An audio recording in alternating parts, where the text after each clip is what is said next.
ডিপ্লোমায় পড়ি তখন বেড়েছে 19-এ, তারপর চিন্তা করছি 2025 সালে সাকসেস হবো, 2018 সালেই আমি সাকসেস হই। বিষয়টা বুঝছো? তাহলে তোমার প্ল্যান পরিকল্পনার মাধ্যমেই তুমি কি করতে পারবা, ভালো একটা জায়গায় যাইতে পারবা। এখন তোমার যদি সাকসেস যে হবা এটা যদি একটা গোল লেখা না থাকে, তাহলে তোমার কাজ যতই করো এই কাজের কি আগাবে? আগাবে না।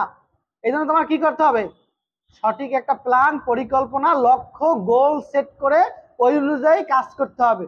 যে আমি 1 মাসে আমাকে এই জায়গায় নিয়ে যাইতে চাই, 2 মাসে আমাকে এই জায়গায় নিয়ে যাইতে চাই। এবং তোমাদের উপরে যদি তোমরা ইনভেস্ট না করো তাহলে ভালো একটা জায়গায় যাইতে পারবা না। যে আগে শিখো, তারপরে তুমি ইনকাম করো। তুমি যদি শেখার জন্য তোমার উপরে ইনভেস্ট না করো তাহলে তুমি ইনকাম করতে পারবা না। আমাদের সবার লাইফের লক্ষ্য কি, ভালো একটা জায়গায় যাবো, একটা বাড়ি করব, গাড়ি করব, একটা মোবাইল চালাবো, ভালো নিজে ভালো থাকবো, ফ্যামিলিকে ভালো রাখবো।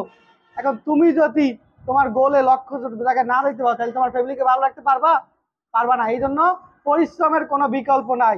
এখন তুমি সারাদিন খাটলে কাজ হবে না, তোমাদেরকে ইঞ্জিনিয়ার, তোমাদেরকে ব্রেন, মাথা দিয়ে, প্ল্যান দিয়ে, পরিকল্পনা দিয়ে কাজ করতে হবে।